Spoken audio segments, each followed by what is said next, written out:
சிவசங்கரா தேவனே ஸ்ரீ சிவசங்கரா தேவனே.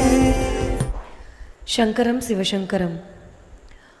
வாதாபி கணபதிம் பஜேகம் என்ற கர்நாடக இசைப்பாடல் இசை மேதை திரு முத்துசுவாமி தீட்சிதர் அவர்களால் அருளப்பட்ட பிரபலமான பாடல். பல்லவ மன்னனின் தளபதியாக இருந்த பரஞ்சோதி போரின் வெற்றி சின்னமாக இந்த வாதாபி கணபதியை வாதாபியிலிருந்து கொண்டு வந்து தனது சொந்த ஊரான தஞ்சை மாவட்டம் திருச்செங்காட்டங்குடி சிவன் கோவிலில் கிபி 6ஆம் நூற்றாண்டு வாக்கில் நிறுவினார் என்றும், தமிழ்நாட்டில் விநாயக வழிபாடே பல்லவர்கள் காலத்திற்கு பிறகுதான் வந்தது என்றும் சில வாதங்கள் முன்வைக்கப்படுகின்றன. இவை சரிதானா? தங்களுடைய மேலான கருத்துக்கு. சரிதான். ஏன்னா தென்னாடுடைய சிவனை போற்றி எந்நாட்டவருக்கும் இறைவா போற்றிங்கிற மாதிரி கைலாசத்தில் இருந்து தனக்கு மாம்பழம் கிடைக்கல, இதெல்லாம் நமக்கு தெரிந்த கதைகள், அதை வச்சு சொல்கிறோம்.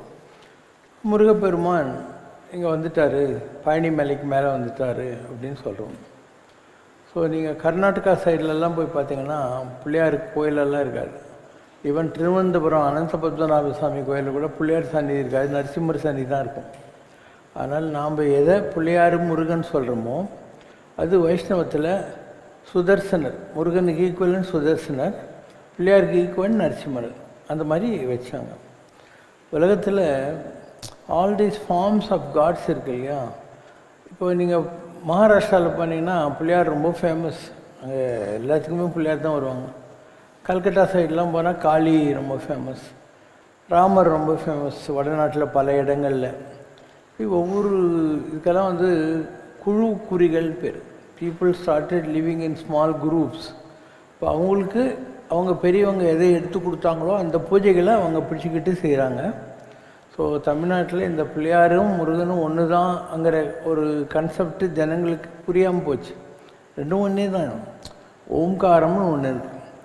அந்த ஓமினுடைய 2 சைடு இருக்குது. ஒரு டாஸ் போட்டால் பூவா தலையா மாதிரி அதனுடைய ஒலி வடிவம் இருக்கு இல்லையா, அதுதான் பிள்ளையார் ஓம் அப்படி. அந்த ஒளி வடிவம் இருக்கு இல்லையா, த லுமினஸ் ஃபார்ம், அதுதான் முருகர். இதே தான் சுதர்சனர் நரசிம்மர்னு சொல்கிறது. அதனால் ஒரே ஓங்காரம், அதில் ஒலி ஒளி 2 ஃபார்மேட்டாக இருந்தது அப்படிங்கிற கன்செப்டு. அதனால் பைபிளில் ஓப்பனிங் சென்டென்ஸ் கூட பார்த்திங்கன்னா முதலில் வார்த்தை இருந்தது, வார்த்தை ஆண்டவனோடு இருந்தது, அது ஆண்டவனாகவே இருந்ததுன்னு வரும். அந்த வார்த்தை எது? ஓம் தான். அப்போது பிதாசுதன் ஒரு கான்செப்ட் இருக்குது பைபிளில். இப்போ அப்பா வந்து கடவுள், அவருடைய மடி மேலே உட்காந்துருக்காரு அப்படிங்கிற மாதிரி. எவ்வளவோ கேலண்டர்லாம் பார்த்தீங்கன்னா அதில் பிள்ளையார் தான் மடி மேலே உட்காந்துன்னு இருப்பார் இல்லையா. அதனால் தெய்வம் ஒன்றென்றிரு, அது ஒன்றென்றிரு. கடவுள் இருக்காருன்னு நம்பு, எல்லாமே ஒன்று தான் நினச்சிக்கோ. ஒரே எலக்ட்ரிசிட்டி தான், ஃபேனு மைக்கு லைட்டுன்னு 100 தடவை சொல்லிட்டேன். இது மாதிரி இருக்கிறது ஒரே ஒரு கடவுள் தான். கம்பர் கடவுளே அடியெடுத்து கொடுத்து எழுதுகிறார். உலகெல்லாம் உணர்ந்து ஓதற்கரியவன் சேக்கிழார் எழுதுகிறாரு.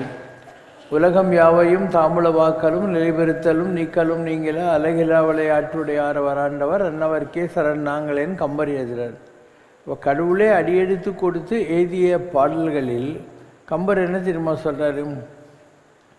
ஆமென்றுரைக்கில் ஆமேயாம், கடவுள் இருக்குன்னு நீ நம்பினா இருக்குது. அலதென்றுரைக்கில் அலதேயாம், இல்லை அப்படின்னு நினச்சானே இல்லை. ஒன்றே எண்ணில் ஒன்றேயாம், பலவென்றுரைக்கில் பலவேயாம். ஒன்றுன்னா ஒன்று, பலதுன்னா பலது தான். நன்றே நம்பி குடி வாழ்க்கை நமக்கு இங்கே பிழைப்பம்மான். இதெல்லாம் நமக்கு புரியாது, அதனால் நமக்கு தோணுனா கடவுளை கும்பிட்டுன்னு போகலாங்கிற மாதிரி. இந்த ஆஸ்திகம் நாஸ்திகம் 2 இருக்கு இல்லையா, இது கூட ஆன்மீகத்தில் 2 நிலைகள் தான். இப்போது இந்த மைக் வேலை செய்யுது, ஃபேன் சுற்றுதுன்னா அதில் 2 ஒயர் இருக்குது. ஒன்று பாசிட்டிவ், ஒன்று நெகட்டிவ். ஆஸ்தினா இருக்குதுன்னு அர்த்தம், நாஸ்தினா இல்லைன்னு அர்த்தம். இந்த பாசிட்டிவ் நெகட்டிவ் 2ம் சேர்ந்த போது தான் இந்த உலகத்தில் கரண்ட்டு வரும். அந்த மாதிரி நம்புறவன் நம்பாதவன் 2 பேரும் இருந்தால் தான். அதனால் காசியப்ப முனிவர்னு ஒருத்தர் இருந்தார். அவருக்கு 2 மனைவிகள். ஒரு மனைவிக்கு பிறந்தவர்களெல்லாம் தேவர்கள், இன்னொரு மனைவிக்கு பிறந்தவங்கள்லாம் ராட்சசர்கள். 2 பேரும் equally powerful because they have the same parent. இதே காசியப்ப முனிவர்கிட்ட தான் வந்தாங்க. இவங்க 2 பேருக்கு டிஃப்ரென்ஸ் என்னன்னா, தேவர்களை விடவும் கடுமையான தவம் செய்யக்கூடியவர்கள் அசுரர்கள். அவங்க அப்படியே வரப்போறியே இல்லைன்னு கழுத்து மேலே கத்தி வச்சுன்னு யாகம் செய்வாங்க. தேவர்கள் அப்படியெல்லாம் இல்லை. அண்டு தேவர்களும் அசுரர்களும் பார்க்கடையெல்லாம் கடைஞ்சாங்க. ஏன் கடைஞ்சாங்க? தேவர்கள் சக்தியை எழுந்துட்டாங்க. இப்போ பகவான் தான் சொன்னார், உங்கள்கிட்ட சக்தியே கிடையாது, அசுரர்களை துணைக்கு சேர்த்துட்டு பார்க்கடலில் கடைங்க அப்படின்னு. இப்படி கடைஞ்சி தான் அமிர்தம் வந்தது. அப்போ மகாவிஷ்ணு ஒரு நெகட்டிவ் பர்சன்கிட்ட இந்த பவர் போயிட்டாக்கா ப்ராப்ளம் வரும்னு சொல்லிட்டு தான் தேவர்கள் எல்லாம் உட்கார வச்சு அவர் மோகினி அவதாரம் எடுத்து வந்து இந்த அசுரர்கள் எல்லாம் வந்து மயக்கி எல்லாம் பண்ணுறாரு. அதில் ஒரே ஒரு ஆள் இங்கே வந்து உட்காந்துட்டான், இந்த தேவர்கள் கூட்டத்தில் உட்காந்துட்டான். அது தெரிஞ்ச உடனே அவன் கழுத்தை வெட்டுறாரு. அதுதான் ரெண்டாக பிரிஞ்சு போச்சு. ஸோ ராகு கேது நீங்கள் பார்க்குறீங்க இல்லையா, அது இப்படி தான் வந்துச்சு. ராகு கேது ஒரு பாம்புடைய ஃபேஸு மனுஷ உடம்பு, இன்னொன்று மனுஷனுடைய ஃபேஸு பாம்பு உடம்பு. இப்படி வந்ததுக்கு காரணம் ராகு கேது இந்த தேவர்கள் கூட்டத்தில் அமிர்தம் கொஞ்சம் சாப்பிட்டாங்க. இதெல்லாம் நம்ம புராணங்கள் சொல்லப்பட்டிருக்கிற விஷயங்கள். அதாவது உலகத்தில் அவங்களும் ஸ்ட்ராங் தான், தேவர்களும் ஸ்ட்ராங் தான். தேவர்களை விட அவங்க தான் வைராக்கியம் உடையவர்கள். ரெண்டு பேருக்கும் என்ன வித்தியாசம்னா, இவங்க கொஞ்சம் பவர் கிரேசி ஆகிடுவாங்க. ஒரு நல்ல பவர் கிடச்ச உடனே தே வில் பிகம் ஈகோயிஸ்டிக். அப்புறம் கடவுளை கூட மதிக்க மாட்டாங்க. அந்த மாதிரி ஒரு கெட்ட குணம் அவங்ககிட்ட வந்துடுது. தேவர்கள் அடக்க ஒடுக்கமாக உட்காந்துன்னு இருப்பாங்க. ஆனால் தேவர்களையும் குட்டிசவரானவங்க நிறைய பேர் இருக்கிறாங்க. ஒரு ஆளுக்கு இந்திர பதவி கிடைக்குது. அவன் இந்திர பதவியில் போய் உலகத்துக்கு நல்லது செய்ய போகிறேன்னு நினைக்கிறத விட்டுட்டு இந்திராணியை நான் என்ஜாய் பண்ணலாம். ஆனால் தேவலோகத்தில் உறவுகள்லாம் கிடையாது. இந்திராணி, ரம்பா, ஊர்வதி, சிசிலோத்தமா எல்லாருமே எல்லாருக்கும் சொந்தம். ஸோ அதனால் நம்ம என்ஜாய் பண்ணலாங்கிற போகிறான். அப்போ ரிஷிகள் எல்லாம் அந்த பக்கம் போகிறாங்க. சர்பங்கிறான். சர்பனா நகருங்கன்ட்டு. எங்களையாடா சர்பன்னு சொன்னேன், நீ பூமியில் போய் சர்பமாக போடுறான்ட்டாங்க. ஸோ நீங்கள் நிறைய புராண கதைகளை பார்க்குறீங்க இல்லையா, இந்திரன் வந்து கர்ஸ் வாங்கிட்டான், அது பண்ணிட்டான். அதே மாதிரி இந்திரன் வந்து அகலிகையை ஏமாத்துறதுக்கு முயற்சி பண்ணான்ட்டு அவன் உடம்பெல்லாம் அவனுக்கு யோனி வரணுன்ட்டாங்க, ஃபீமேல் ஆர்கன் வரணும்னு சொல்லிட்டாங்கன்னு. இதை மாற்றி கண்ணுன்னு சொல்கிறவங்களும் இருக்காங்க. ஸோ எங்கே இவங்க மிஸ் பண்ணுறாங்கன்னா, குன்றின் அணையாரும் குன்றுவர் குன்றி அணைய செய்ய. மலை மாதிரி உயர்ந்த நிலைக்கு போனவனும் கூட குந்துமணி அளவு தப்பு பண்ணிட்டான்னா அவன் கீழே போயிடுறான். இப்போ நம்ம என்ன பண்ணோம், நிலையின் தெரியாது அடங்கியான் தோற்றம் மலையினும் மான பெரிது. செடியாக இருக்கிற வித்தியை கற்றுக்கினா அவன் மலையை விட உயர்ந்த நிலையை அடைவான் அப்படின்னு. மலையை விட உயர்ந்த நிலையை அடைவான். இப்போ தலையின் இழிந்த மயிரணையர் மாந்தர்தம்னா, தலையில் இருக்கிற வரைக்கும் தான் இது கண்டிஷனர், ஷாம்பு, கிராப்பு, 400 ரூபாய்க்கெல்லாம் முடி வெட்டுறவன்லாம் இருக்கான் இப்போ. ஆனால் முடி கீழே இருந்துச்சுன்னா தொடப்பத்தில் தான் தலை போகிறீங்க. அதனால் if you know how to maintain your values you will be accepted and respected. நீயா கெடுத்துக்கிட்டேன்னா அதுக்கு யாரும் என்ன பண்ண முடியும்? தூணில் கடவுள் இருக்காரா இல்லையான்றது முக்கியம் இல்லை. அவன் கேட்குறான், சொல்லடா ஹரியன்டா கடவுள் எங்கே அப்படின்னு இரணியன் கேட்குறான். பிறகு சொல்கிறான், தூணில் உள்ளன், துரும்பில் உள்ளன், ஒரு தன்மை அனுபவிசத கூறிட்ட கூறில் உள்ளன், ஏன் நீ முன் சொன்ன சொல்லில் உள்ளன். எங்கடா ஹரின்னு கேட்டியே, அதுலேயே ஹரி இருக்கு பாரு. அந்த ஹரி தூணில் இருக்கான், துரும்பில் இருக்கான், ஒரு ஆட்டமை பிளாஸ்ட் பண்ணி வர்ற ஸ்மாலஸ்ட் டெசிமல் பார்ட்டிகள்லே இருக்கான் அப்படின்னு. இந்த தூணில் இருக்கானா அப்படிங்கிறான். தூணில் கடவுள் இருந்தாரா இல்லையாங்கிறது முக்கியம் இல்லை, இருக்காரான்னு கேட்குறான். இருக்கான்னு சொன்னான், இரண்டியன் உதைக்கிறான். அப்போ அந்தியம் போதில் அறிவு உருவாகி தூணை பிளந்துக்கிட்டு வந்துட்டு இரண்டியனை வதம் செய்கிறார்.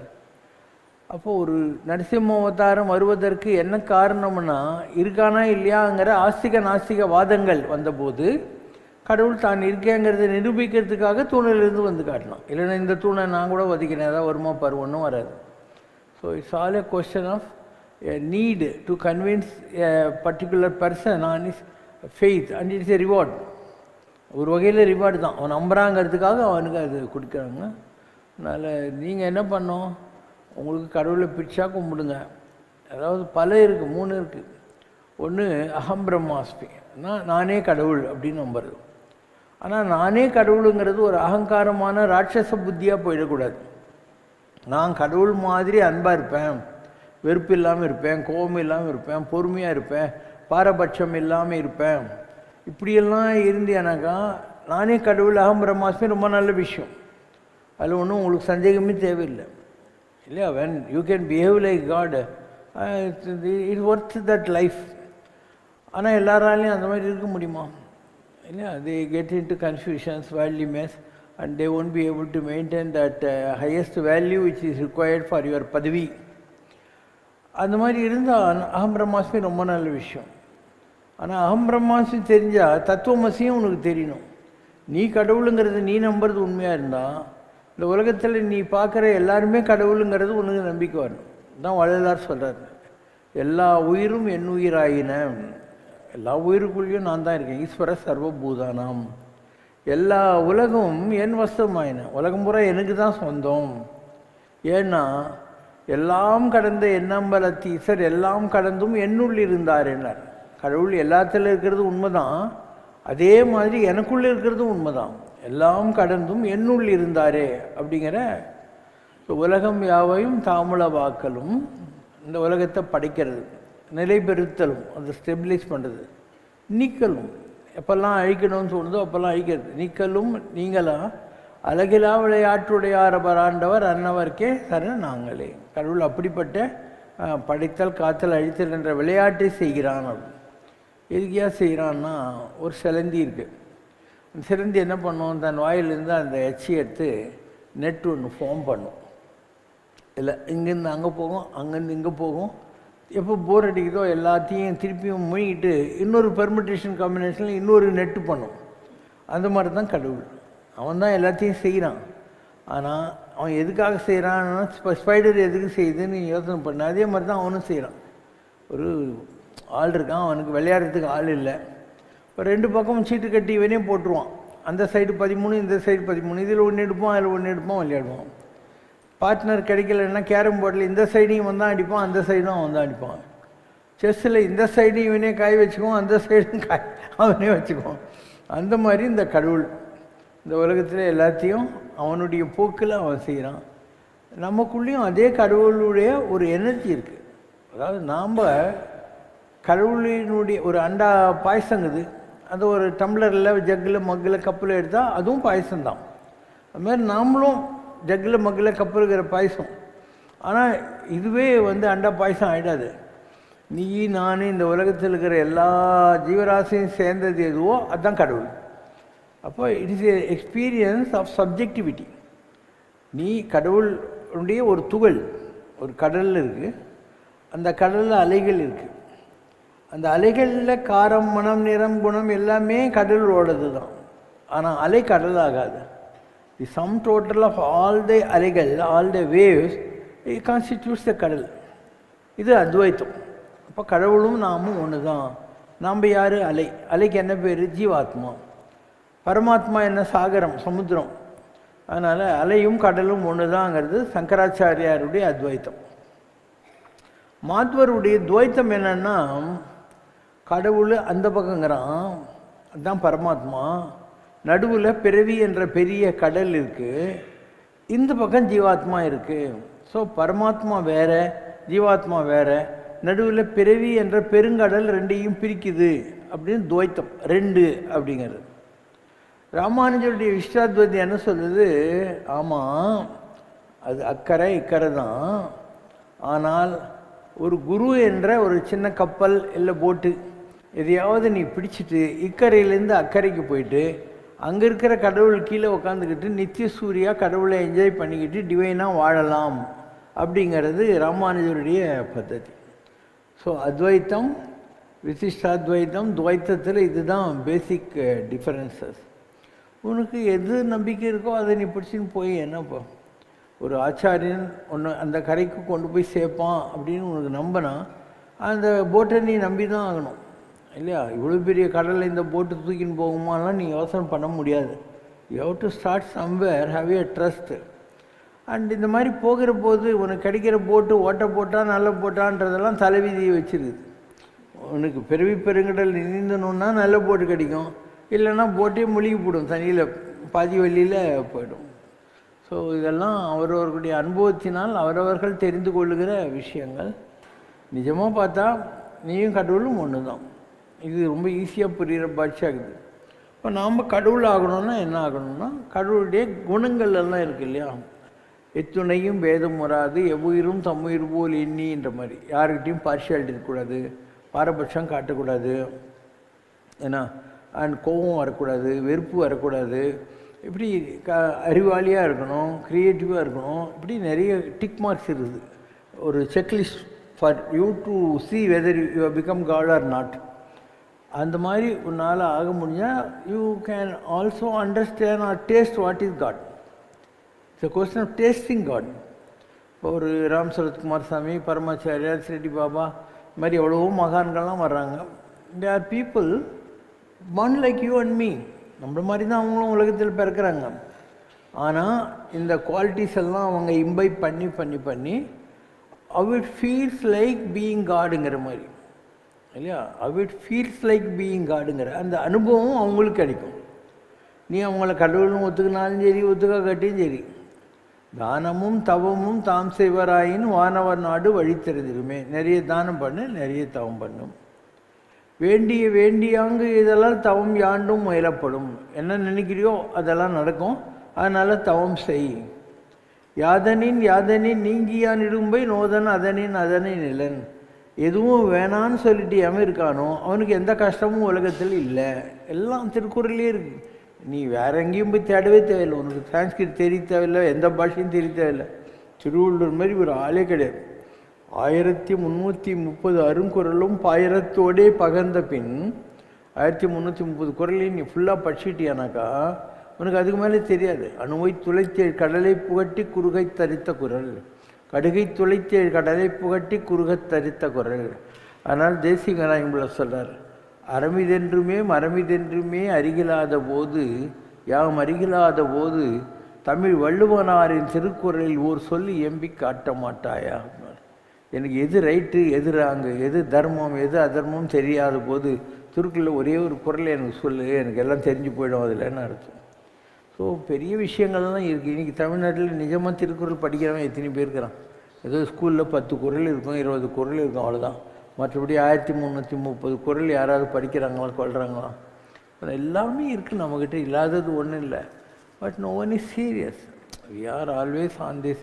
தேடிச்சோறு இதம் சென்று பல சென்னஞ்சிறு கதைகள் பேசி தான் எந்த ஹோட்டலில் சாப்பாடு நல்லாயிருக்கும், எந்த கடையில் ட்ரெஸ்ஸு நல்லாயிருக்கும், இந்த மாதிரி ஆராய்ச்சி பண்ணுறது, அதை சாப்பிட்றது, சாணி போடுறது, பண்ணி ஆடு மாதிரி நாமளும் ஒரு கல்யாணம் கட்டிக்கணும், குட்டி போடுறது, ஒரு நாளைக்கு சுடுகாட்டுக்கு போகுது, அதுவும் போது நாமளும் போடுறோம். இதுக்கு பேர் வாழ்க்கை இல்லை. வாழ்வாங்கு வாழ்தன்னு ஒரு கான்செப்ட் இருக்குது. அண்ட் கடவுள் நீ உன் வாழ்க்கையில் எந்த கஷ்டம் வந்துடக்கூடாதுன்றதுக்கெல்லாம் தேடக்கூடாது. That is not the approach.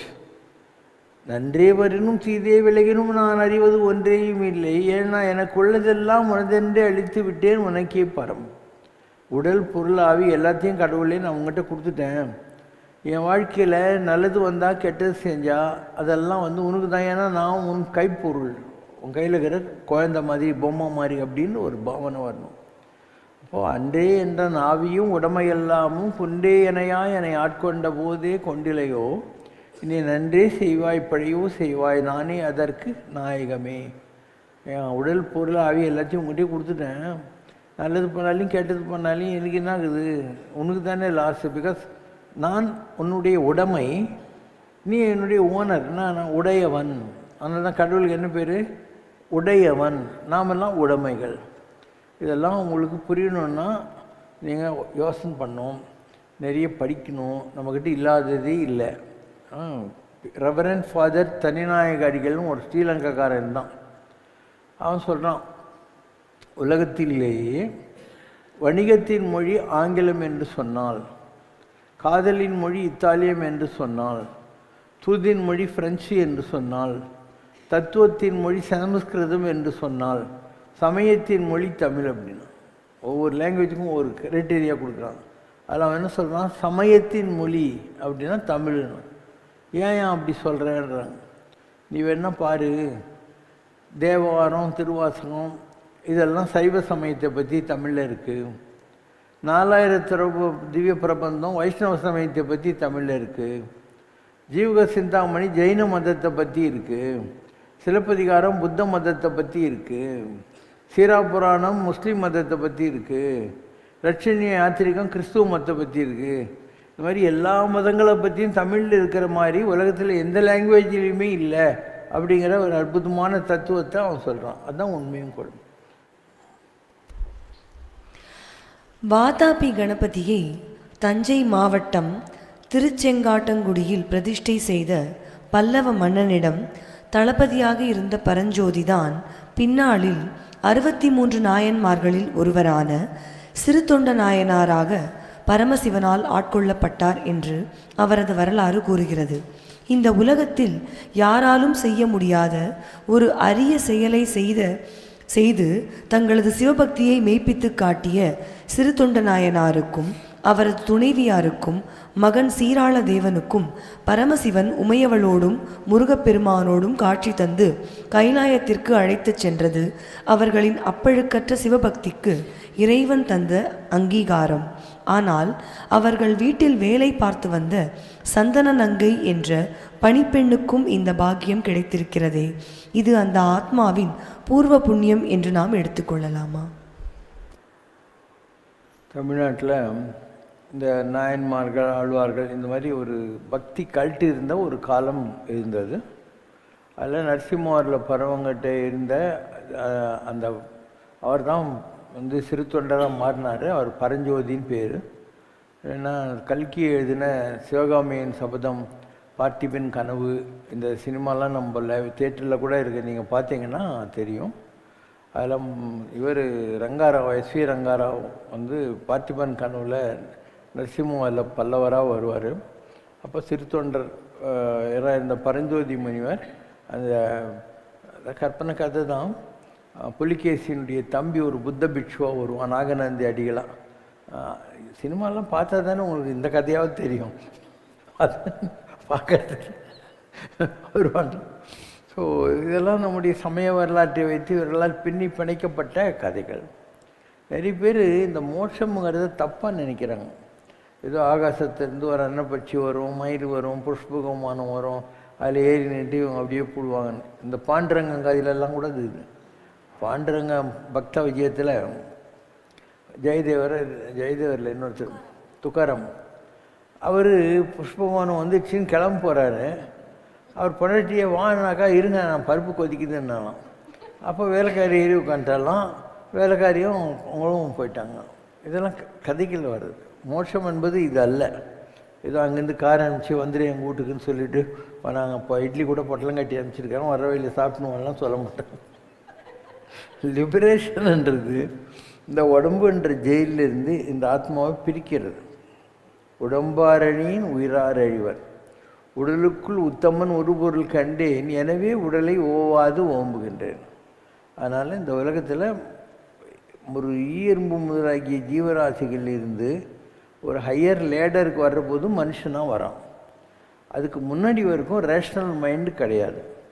மனுஷனாக வந்தாக்கா இது நல்லது இது கெட்டதுன்னு தெரியுற ரேஷ்னல் மைண்டு அவனுக்கு கிடைக்கிது. ஒரு பறவை இருக்குது, அந்த மாதிரி உங்களால் கூடு கட்ட முடியாது. அதுக்கு என்ன பேர்? கிரியாசக்தின்னு பேர்.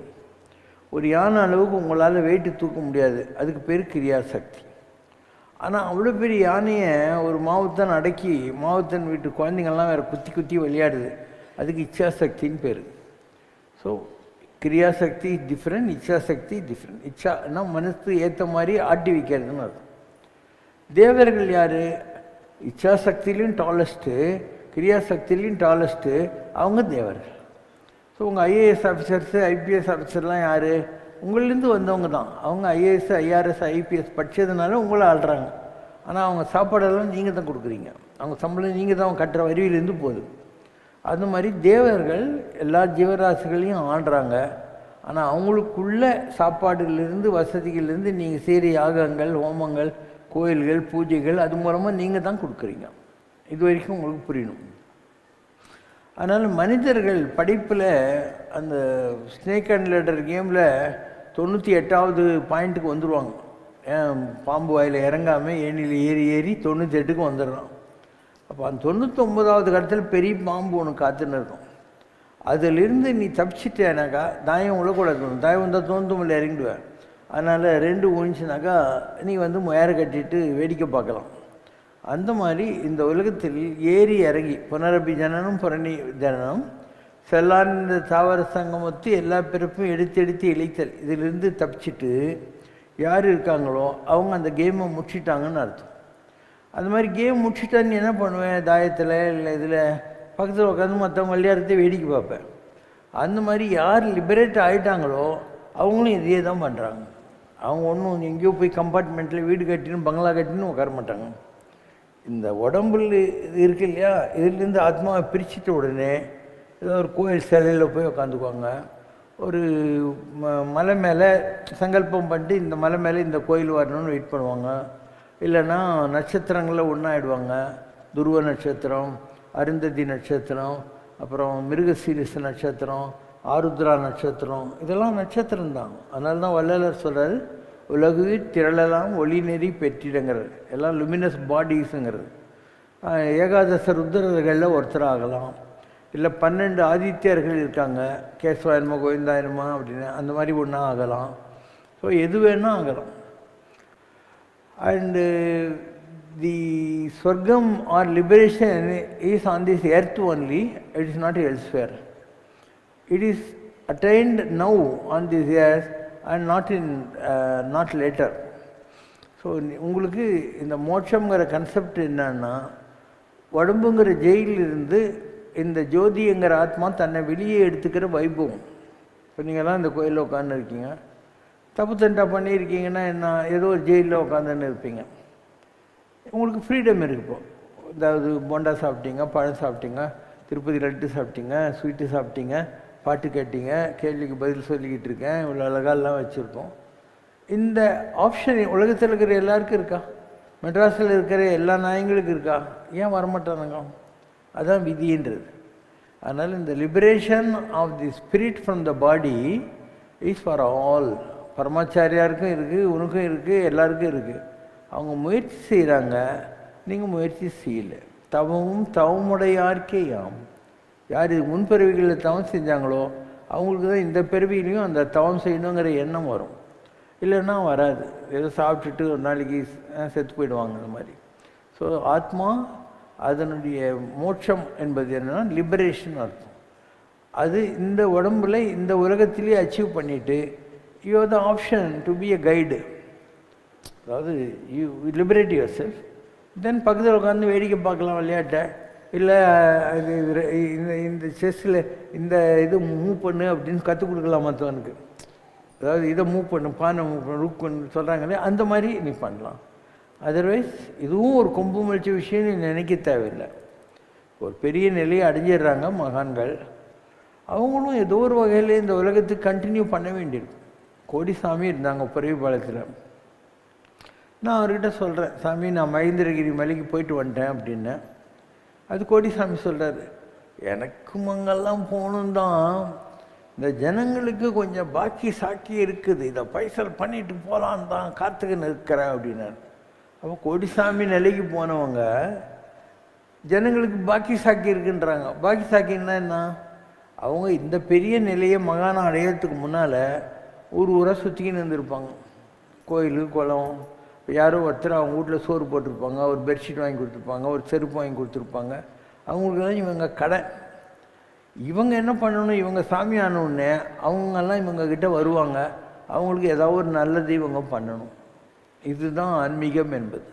அதனால் எந்த ஒரு மகானும் கூட அவன் மகானாகிறதுக்கு யாரெல்லாம் ஹெல்ப் பண்ணாங்களோ அவங்களுக்கு ஏதோ ஒரு வகையில் பிரதியுபகாரம் செய்யாமல் அவங்களும் பேக்கப் பண்ண முடியாது.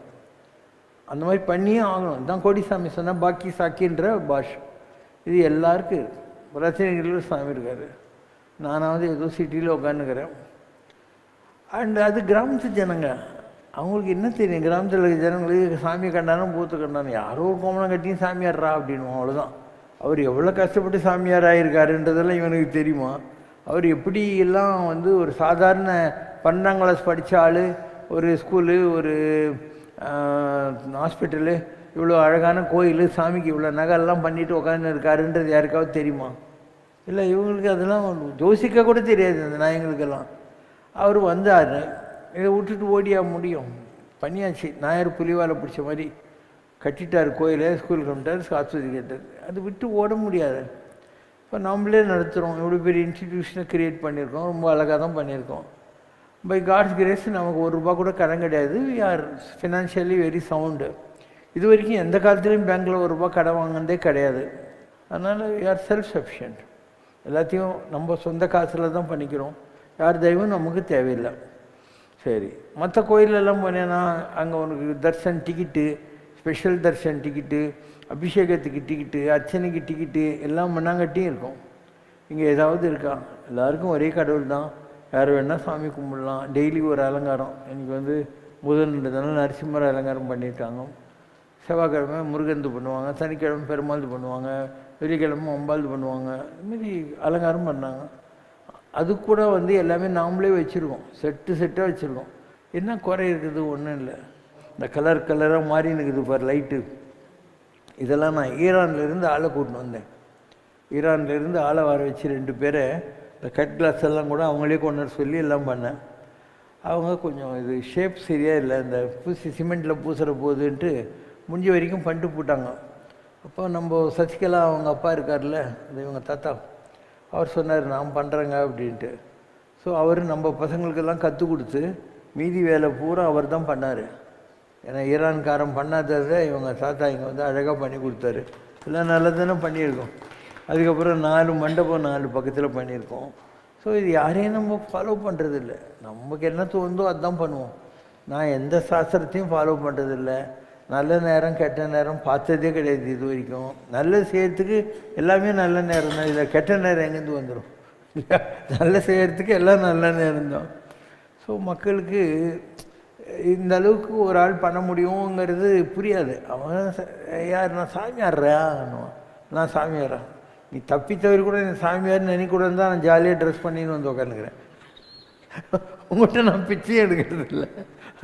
எல்லா வகையிலுமே வித்தியாசமான ஒரு ஆன்மீகத்தை செய்கிறோம். எத்தனை பேருக்கு நம்முடைய ஒர்த்து தெரியும்னு நினைக்கிறேன், நம்முடைய ஹைட்ஸ் தெரியும்னு நினைக்கிறேன் இல்லையா? நம்ம எதிர்பார்த்து எதையுமே பண்ண முடியாது. என் கடன் பணி செய்து கிடப்பதே, உன் கடன் அடியேனையும் தாங்குதல்ன்ற மாதிரி நம்ம வேலையை ஒழுங்காக செஞ்சுனே இருக்க வேண்டியதுதான். கடவுள் இது பண்ணுவார். அப்போ என்கிட்ட யாரோ வராங்கன்னா எதுக்கு வராங்க? நானும் எத்தனையோ பேர் உலகத்தில் எடுத்திருக்கேன் இல்லையா? அப்போ எங்கூட கனெக்டடாக இருக்கிறவங்கலாம் இருக்காங்க இல்லையா? அவங்கெல்லாம் என்கிட்ட வருவாங்க. எல்லாரும் எல்லா சாமியார்கிட்டையும் போயிட முடியாது. உனக்கும் அந்த சாமியாருக்கும் ஏதாவது கனெக்ஷன் இருந்தால் தான் நீ அந்த சாமியார்கிட்ட போவேன். இல்லைன்னா இன்னும் எங்கேயாவது போவேன். உனக்கு யார்கிட்ட கனெக்ஷன் இருக்குதோ அவர்கிட்ட தான் போவேன். இப்போ நம்ம இந்த படம்லாம் இங்கே போட்டிருக்கோம். இதெல்லாம் என்னுடைய முற்பிறவிகள்.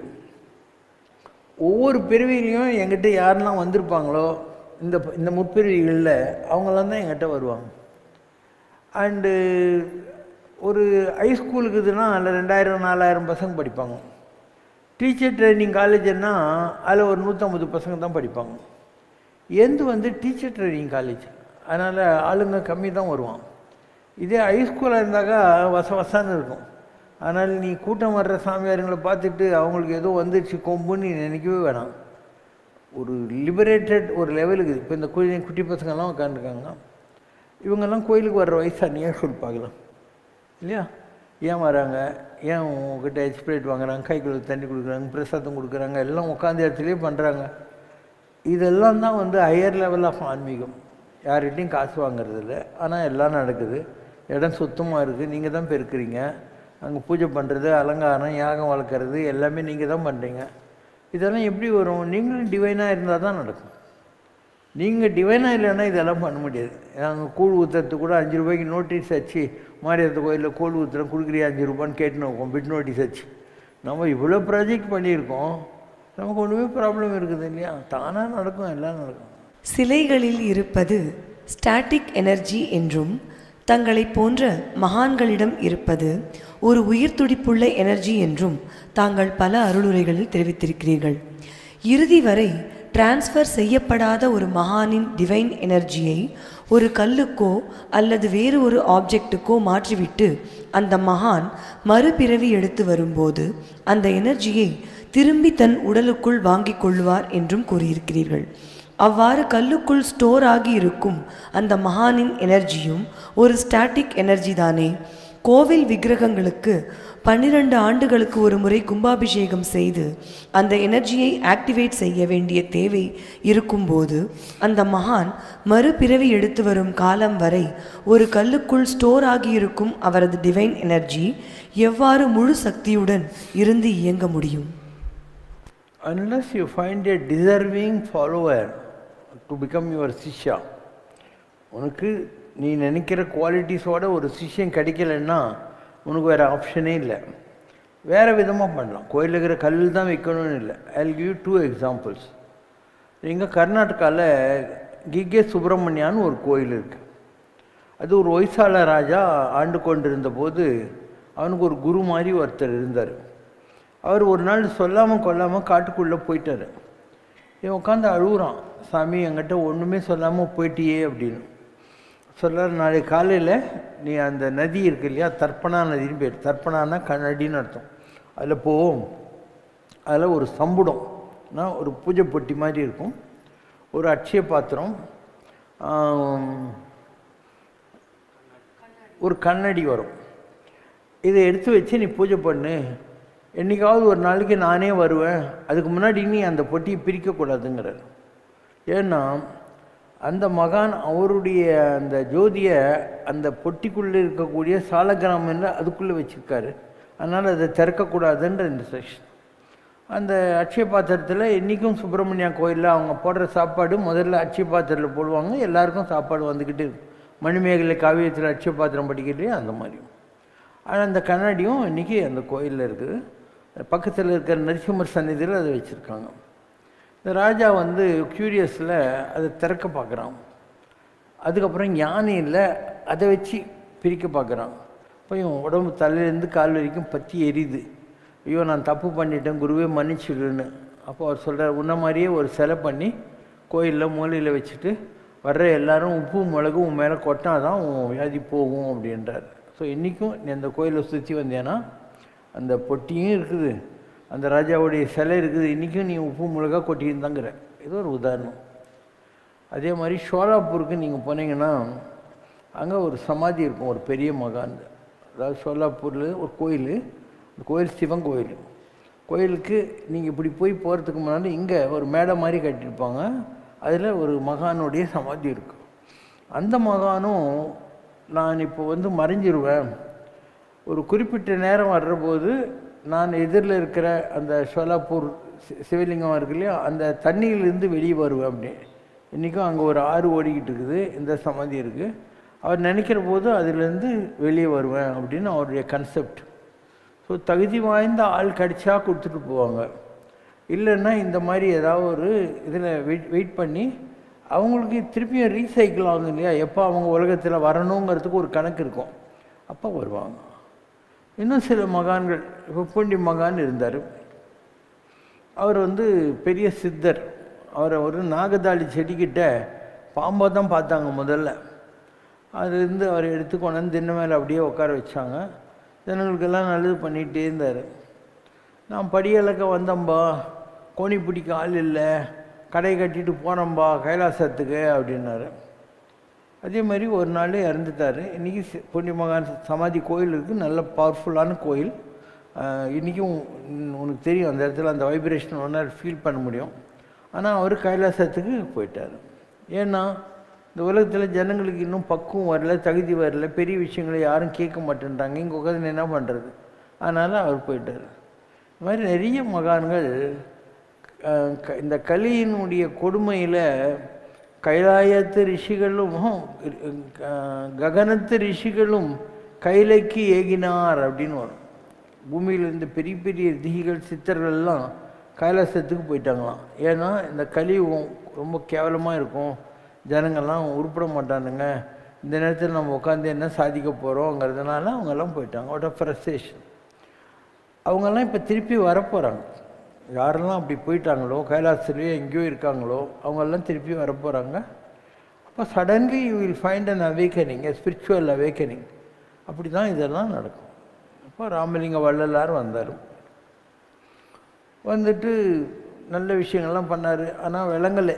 ஏன்னா அந்த நேரம் பஞ்சகாலம். அதனால தான் அவர் கஞ்சி தொட்டியெல்லாம் திறந்தார், ஜனங்களுக்கு கஞ்சியாவது ஊற்றலான்ற மாதிரி பண்ணார். வெள்ளைக்காரங்க ஆண்ட காலம், அதனால் சுதந்திர போராட்டம் அந்த மாதிரி விஷயங்களில் ஜனங்களுடைய மைண்ட் இருந்ததுனால சாமி பக்தி கோயில் இதிலெல்லாம் அவங்களுக்கு இன்ட்ரெஸ்ட் இல்லை. அவர் வந்தது நல்ல விஷயத்துக்கு தான் வந்தார், அதுக்குள்ளே குவாலிஃபிகேஷன் அவர்கிட்ட இருந்தது. வாடிய பயிரை கண்ட போதெல்லாம் வாடினேன் என்றார். மண்ணுலகில் உயிர்கள் வருந்தும் வருத்தத்தை ஒரு சிறிதேனும் கண்ணுற பார்த்தும் காதரை கேட்டும் கனமேனும் நான் சகித்திட மாட்டேன், வருத்தம் தீர நீ அருளுதல் எந்தாய்ங்கிறார். ஜனங்க படுற கஷ்டத்தை பார்க்க முடியல நடராஜா, கஷ்டம்லாம் போகிறதுக்காக நீ எனக்கு கிரேஸ் பண்ணி இதெல்லாம் பண்ணு அப்படின்னு சொல்கிறாரு. ஆனால் எவ்வளவோ நல்ல விஷயங்கள் எல்லாம் கொண்டு வந்தார் அவர். ஆனால் அந்த காரண காரியங்கள் பக்குவம் இல்லை. அவர் சம்பளத்துக்கு வச்சுருந்த ஐரே உனக்கு என்ன தெரியும் அப்படின்னு அவர்கிட்ட ரூல்ஸ் பேச ஆரம்பித்தான். அவர் இந்த சமரச சுத்த சன்மார்க்கம் சொன்னதை எதிர்த்து தமிழ்நாட்டில் இருக்கிற சில அறிவு இல்லா ஜீவிகள் அவங்க யாழ்ப்பாணத்தில் போய் ஆறுமுக நாவலர்னு ஒரு பெரிய பண்டிதரை கூட்டின்னு வந்து கடலூர் கேஸில் கோர்ட்டில் அவர் மேலே கேஸ் போட்டாங்க. இவர் பாடினது அருட்பா கிடையாது மறுப்பா அப்படின்னு சொல்லி நிஜமாக போட்டாங்க. அப்போது அவர் கோர்ட்டுக்குள்ளே வர்றாரு, எல்லோரும் எந்திரிச்சு நிற்கிறாங்க, ஆறுமுக நாவலர் கூட எந்திரிச்சு நிற்கிறான். ஜட்ஜு வந்து இந்த கேஸை நான் டிஸ்மிஸ் பண்ணுறேன்ட்டான். எல்லோரும் என்னன்னாங்க, ஒரு ஆள் எவ்வளோ மகானாக இருந்தால் கேஸ் போட்டவங்க கூட அவனை பார்த்து மரியாதையை எந்திரிச்சு நிற்பான், அதனால் எனக்கு அவன் மேலே நம்பிக்கைதுன்ட்டான். அதுக்கப்புறம் அவர் பார்த்தாரு, கடை விரித்தேன் கொள்வார் இல்லை. இத்தனைக்கும் ஆனானப்பட்ட நடராஜர் அவரை எழுப்புறார். பாதி இரவில் எழுப்பி பாவியேனே, பாதி ராத்திரியில் எழுப்பி சொல்கிறாராம். என்ன சொல்கிறாராம், புறத்தே வெளுத்து அகத்தே கருத்த, புறத்தே வெளுத்து அகத்தே கருத்தை ஜகத்தை திருத்த இறைவனாலே வருவிக்கலுற்றேன், அதுக்காக தான் வந்தேங்கிறார். இவர் இன்னும் இந்த உலகத்தில் ஜனங்கள்லாம் பார்த்தா பழந்தென்னு கொட்டை போட்ட மதிக்கிறாங்க, நான் ஒரு வெள்ளை துண்டியும் கட்டியும் தலைமையில முசுக்கு மாதிரி போட்டுக்கிறேன், என்னை யாரும் மதிப்பாங்க அப்படின்னு. அப்போ நடராஜர் சொல்கிறாராம், அஞ்சலை அஞ்சலை யாம் அருள்வழி தருகின்றோம், இக்கோனை மாநிலத்தவர் நின்னையே குறிக்கோளாய் கொள்வர். நான் உனக்கு பவர் கொடுக்குறேன், இந்த புத்தி கட்டு போன ஜனங்கள்லாம் நீ சொன்னால் ஏற்றுக்கிற மாதிரி நான் பண்ணுறேன். அவர் அப்பயும் பயப்படுறாராம். அப்போ கொடல் கோபம் வருதான், ஆணை ஆணை அப்படின்னு ஆணை வச்சு சொல்லணும், போடா எல்லாருக்கும் செய்கின்றார். அந்த அளவுக்கு கடவுளே சொல்லி தான் இவர் வந்தார். ஆனால் காலம் கனியவில்லை. அதனால தான் அவர் அந்த சித்தி விலாக திருமாலையில் ஜோதியில் கலந்து போயிட்டார். அதுக்கப்புறம் வெள்ளைக்காலில் கலெக்டர் வர்றான், திறக்கணுன்றாங்க. ஏன்னா அவர் பிடிக்காதவங்க போய் போட்டு கொடுக்குறாங்க கலெக்டர்கிட்ட. அவன் இங்கே என்ன பண்ணுறீங்க நீங்கள், நாங்கள் அன்னதானம்லாம் பண்ணிகிட்ருக்கோம், கஞ்சி தொட்டி வச்சுருக்கோம். அப்போ கலெக்டர் என்ன பண்ணான்னா, சரி என் டொனேஷனாக வச்சுக்கோன்னு அவனும் ஒரு டொனேஷன் கொடுத்துட்டு போட்டானு. இது வள்ளலாருடைய பேக்ரவுண்ட். இப்போ வள்ளலார் காலம் ஒன்றும் பழைய காலம் இல்லையா, வித்தின் த 150 இயர்ஸ் வந்த இதில் வந்தவர். இங்கே தான் யானகவனியில் இருந்தார். திருமலை வையாவூர்னு ஒரு கோயில் இருக்குது, செங்கல்பட்டு திருக்கழுங்குன்றம் போகிறீங்களா அந்த இடத்துல. அங்கே சீதாராம சுவாமிகள்னு ஒருத்தர் இந்த நெருப்பு சட்டி வச்சுன்னு இந்த அருள்வாக்கு கொடுப்பாங்க உப்பிலியப்பன் கோயிலில், அந்த மாதிரி ஒரு கொடுத்துன்னு இருந்தார். நானும் போவேங்க திருமலை வையாவூர். அப்போ பேசினேன் நான். ஒரு பாட்டியம்மா வந்தாங்க, தம்பி ஒரு சொத்து ஒன்று கொடுக்கணும்பா, நீ வந்து வாங்கிக்கோ, 12 வடமலை மேஸ்திரி தெரு யானகவுனின்னா. நான் என்னடா யாரும் ஒரு பாட்டி வந்து சொத்து கொடுக்குறான்றா, நமக்கு எதுக்கு இந்த ஓமன்னு விட்டேன். அதுக்கப்புறம் அண்ணா நகரில் நான் என்னோடய பங்களாவில் படுத்துன்னு இருக்கேன். அப்போ வள்ளலார் வந்தார், வந்து கட்டில் உட்காந்தார். நான் நேரில் தான் பார்த்தேன், கட்டில் உட்காந்தார். ஏன்பா அந்த சொத்தை போய் வாங்கிக்க மாட்டியா அப்படின்னாரு. நான் சொன்னேன், அட்ரஸ் எல்லாம் அவன் சொல்லிக்கிறான், ஆனால் யாரும் தெரியாது, நான் போய் எப்படி இது பண்ணுறேன்னு சொன்னேன். அவர் சொன்னார், திருநாவு தான் அனுப்பிச்சேன். அவங்க வீட்டில் வந்து சொத்துன்னு அவங்க சொன்னது வள்ளலார் தன் கைப்படை எழுதிய திருவருட்பாம். அவங்க வீட்டில் யாரோ இறந்துட்டாங்கன்னு வீடு ஹைதராபாத்துக்கு எங்கேயோ மாற்றின்னு போயிட்டாங்க, அதுதான் அவசரம். அப்போ வள்ளலாரே நேரில் வந்து அந்த சொத்தை வாங்கிக்கோன்னு சொன்னார் இல்லையா, அன்னிலேருந்து எனக்கு வாயில் சாதாரணமாகவே திருவருட்பா வரும். நம்ம எங்கள் ஸ்கூலில் என்ன 2 பாட்டு படிச்சிருப்போம், இவ்வளோ திருவருட்பா டக்கு டக்குன்னு வர்றதுக்கு ஒரே காரணம் அவரே வந்து வாங்கிக்கோப்பா, என் சொத்தை வாங்கிக்கோப்பா அப்படின்னு சொன்னார் இல்லையா. அதனால் ஏன்னா கடவுள் அவருக்கு ஆர்டர் கொடுத்தாரு, பேய் பிடிப்புற்ற பிச்சு பிள்ளை மதங்களாலே என் மக்கள் மாண்டு போயினார், நீ என் பிள்ளை ஆதலாலேயே செயல் விரைந்து புரிகை என்று இட்ட குருவே. பேய் முடிச்சு பைத்தியம் முடிச்ச மாதிரி இந்த உலகத்தில் இருக்கிற ஜனங்கள்லாம் அடிச்சுட்டு சாவறாங்க. ராமலிங்கம் நீ என் பிள்ளைப்பா, போய் உங்களுக்கெல்லாம் புத்தி சொல்லுன்னு சாமி சொன்னாராம். அப்படி கடவுளே உத்தரவு கொடுத்து ஆணை வச்சு சொல்லி பயப்படாதுன்னு சொல்லி விளங்காமல் போச்சு. அதனால் அவர் கடைவிரித்தேன் கொள்வார்கள்னு போயிட்டார். அண்ட் இந்த நிகழ்ச்சியெல்லாம் எப்போ நடந்தது? எனக்கு நடந்தது 1984 அந்த ரேஞ்சில். நான் அண்ணா நகரில் 84லேருந்து 88 வரைக்கும் இருந்தேன். 83லேருந்து 88 வரைக்கும் அண்ணாவில் இருந்தேன். அப்புறம் சௌந்தர்யா காலனிக்கு வந்துட்டேன். அப்புறம் நீலாங்கரிக்கே ஷிஃப்ட் ஆகிட்டேன். இது ஒரு பேசிக் பாயிண்ட். ஆனால் ஏன் இது நடக்குதுன்னா 2 விஷயம் படிக்க சொல்கிறேன், அப்போ தான் உனக்கு புரியும். இங்கே ஒரு சாமியார் வந்தார். அவர் விழுப்புரத்தில் இருக்கார். திருவண்ணாமலைக்கு போய் டெய்லி மலை சுற்றுறாரு. டெய்லி ஒரு இட்லி தான் சாப்பிடுவார். வேறு குளிக்கிறது இல்லை, ஒன்றும் பண்ணுறதில்லை. இடுப்பில் துணி போட்டு சட்டு போடாமல் இருக்கிறாரு. அண்டு விழுப்புரத்துக்கிட்ட ஏதோ கோயில் மாதிரி ஏதோ வச்சுருக்காரு. குடும்பத்தெல்லாம் விட்டார். ஒரு சாதாரண விவசாயி தான். ஸோ அவர் இங்கே வந்தார். ஓகேவா? சொல்லு. அண்ணாமலையாரோட உத்தரவுப்படி வந்த தகவலை உங்ககிட்ட பேச வந்திருக்கேன். உங்ககிட்ட அண்ணாமலையார் உள்ளத்தில் ஜோதி வடிவமாக இருக்கிறார். அவரோட ஆத்மா உங்ககிட்ட இருக்கு. குண்டலினி என்ற மூலப்பொருள் எழுந்து ஞான ரூபமாக காட்சி தருது. நான் வந்தவுடனே அதை பார்த்து வணங்கிட்டேன். சேஷாத்ரி சுவாமி உள்ளுக்குள்ளே இருந்து அருளாட்சி செய்கிறார். அவரோட மறு அவதாரமாகவும் இருக்கிறீங்க. உங்களை உள்ளே இருந்து அவர் அருளாட்சி செய்கிறார். கோயிலில் பெருமாளை பார்க்கும்போது கூடவே சேஷாத்ரி சாமியையும் பார்த்தேன். நான் எந்த ஊருக்கும் போகிறதில்ல. திருவண்ணாமலை கிரிவலம் அப்படியே இருக்கேன். காலையில் 5 மணிக்கு வெளியே வரும்போது முருகன் வேலோடு வந்து என்னை தடுத்து திருவண்ணாமலைக்கு போக விடலை. ராத்திரியில் அப்பா சிவபெருமான் ஒரு இடம் போகணும், காத்திரு அப்படின்னு சொன்னார். காலையில் இந்த தம்பி வந்து என்னை உங்களை பார்க்க கூட்டிகிட்டு போகிறேன்னு சொன்னப்போ அண்ணாமலையாரோட உத்தரவுன்னு இங்கே வந்திருக்கேன். சாமி குட்டி, அழுக்கில்லாத அண்ணாமலையாரோட தீபம் உங்களுக்குள்ளே எரிஞ்சுக்கிட்டு இருக்குது. சேஷாத்ரி சுவாமியோட மறு அவதாரம். சட்டையை கழட்டி போடு, எல்லாரையும் கரையேற்றிட்ட நீயும் கரையேறணும், அவ்வளவுதான். இந்த பிறவியில் ஆத்மா முக்தி அடைய போகுது. நிறைய நல்லது பண்ணிட்ட, ஏழைகளுக்கு நிறைய நல்லது செஞ்சிருக்க, உன்னை தேடி வர்றவங்களுக்கு எல்லாம் நிறைய அருள் செஞ்சிருக்க, படிப்பு கொடுத்துருக்க. ரொம்ப நல்ல நிலை, பெரிய நிலை சாமிக்குட்டி. காசுக்கு ஆசைப்பட்டதில்லை, பொய் பேசுவதில்லை, ஒருத்தரை இழிவுபடுத்தினதில்லை. ஏழ்மையிலிருந்து உழைப்பால உயர்ந்து வந்திருக்க, தன்னையே அறிந்து பெரிய நிலையில் இருக்க, சிகரம் போல. இது முக்தி பிறவி. தனிப்பெரும் ஜோதி, அருட்பெரும் கருணை. தனிப்பெரும் ஜோதி நீ. போன பிறவியில் எந்த பாவமும் இல்லை. இந்த பிறவியில் முக்தி அடையும் நிலை. ஆத்மா உள்ளத்தில் ஒடுங்க போகும் நல்ல நிலை. திருத்தணி முருகன் தான் உனக்கு குரு. முருகனோட மயில் எப்பவும் கூடவே இருக்கு.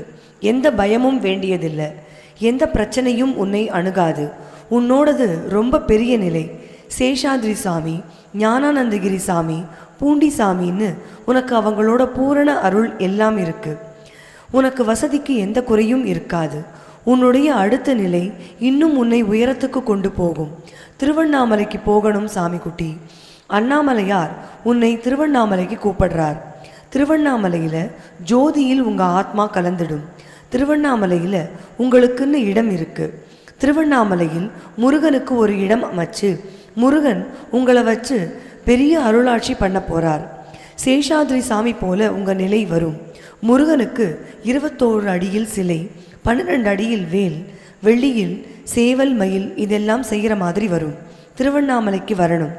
அண்ணாமலையாரோட ஜோதியில தான் உன்னோட ஆத்மா ஒடுங்கும். சூரியன், அக்னி எல்லாம் ஒன்று தான்.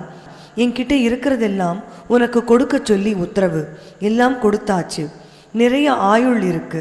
140 வயது ஆயுள் இருக்கு. உன் உடம்புக்கு ஒன்றும் வராது. பரிபூர்ண ஆரோக்கியம் இருக்கு. அண்ணாமலையார் தீபத்தில் ஜோதி வடிவத்தில் சேஷாத்ரி சுவாமி கலந்தது மாதிரி அண்ணாமலையாரே வந்து உன்னை மயில் மேலே கூட்டிட்டு போவார். பிறவி முக்தி இருக்கு. மற்றவர்களைப் போல இல்லாம உன் ஆத்மா திருவண்ணாமலையிலேயே இருந்து எல்லோருக்கும் அருள் செய்யும். திருவண்ணாமலை விசிறி சாமி இருந்தார். அவரே சொல்லியிருக்கார், Shiva Shankara has gone to greater level than Aurobindo and Chaitanya. Whoever is guiding this beggar is guiding Shiva Shankara. Shiva Shankara is working 24/7 for my father, and my father Arunachala is highly pleased with Shiva Shankara அப்படின்னார். இதான் அவர் சொன்னார். அதே மாதிரி இந்த கும்பகோணத்தில் எலிக்கு தெரிஞ்ச யாரோ ஒரு ஜோசியர் நல்லா பார்க்குறாருன்னு சொன்னாங்க. அங்கே அந்த ஆள் படித்தான். அதுலேயும் இதே தான் வருது. பல தெய்வங்களையும் இந்த இடத்திலேயே அமரச் செய்திருக்கிறீர்கள். எல்லா தெய்வங்களுமே இந்த இடத்தில் இருக்கு. அதற்கு பல ஆலயங்கள் எழுப்பியிருக்கிறீர்கள். அதோடு இல்லாமல் பாபாவிடம் தெய்வங்களும் தன்னுள்ளேயே பேசக்கூடிய ஆற்றல் என்பதும் உண்டு.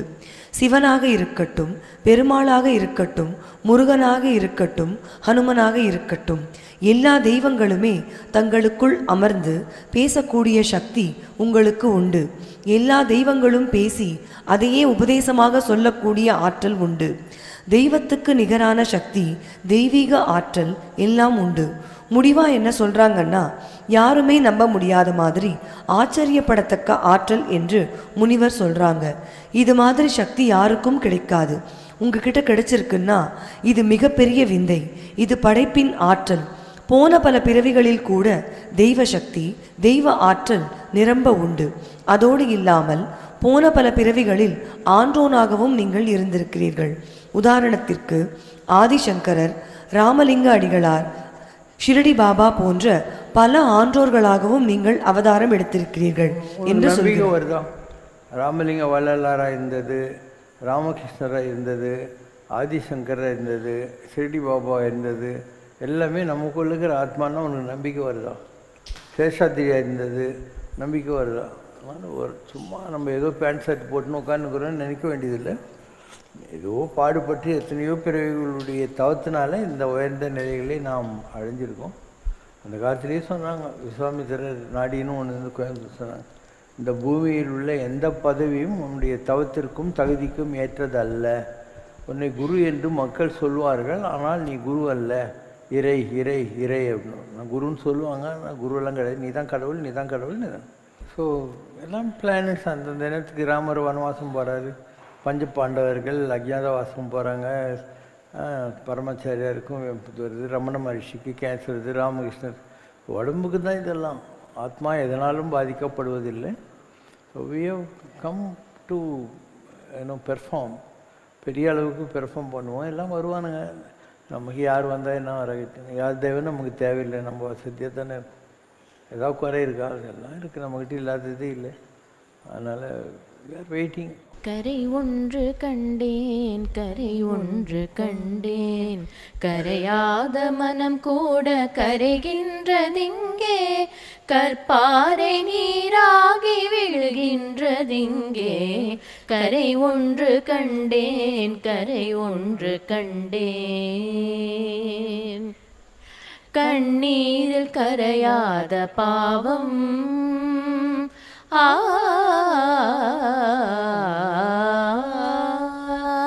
கண்ணீரில் கரையாத பாவம், இந்த கரை வந்து நின்றாலே பிடி சாம்பலாகும். என்னாலும் குறையாத சோகம், என்னாலும் குறையாத சோகம். இங்கு இளைப்பாற வந்தாலே சொல்லாமல் போகும், இளைப்பாற வந்தாலே சொல்லாமல் போகும். கரை ஒன்று கண்டேன், கரை ஒன்று கண்டேன், கடல் நீரில் கரையாத கரையும். இந்த கரை வந்து நின்றாலே தானாக மறையும். உடல் கொண்ட ஒரு கோடி குறையும், உடல் கொண்ட ஒரு கோடி குறையும். இங்கு ஒரு நொடியில் குணமாகும் நலம் வந்து நிறையும், ஒரு நொடியில் குணமாகும் நலம் வந்து நிறையும். கரை ஒன்று கண்டேன், கரை ஒன்று கண்டேன், குறை ஒன்றுமில்லை மறைமூர்த்தி கண்ணா, குறை ஒன்றும் இல்லை கண்ணா, குறை ஒன்றுமில்லை கோவிந்தா.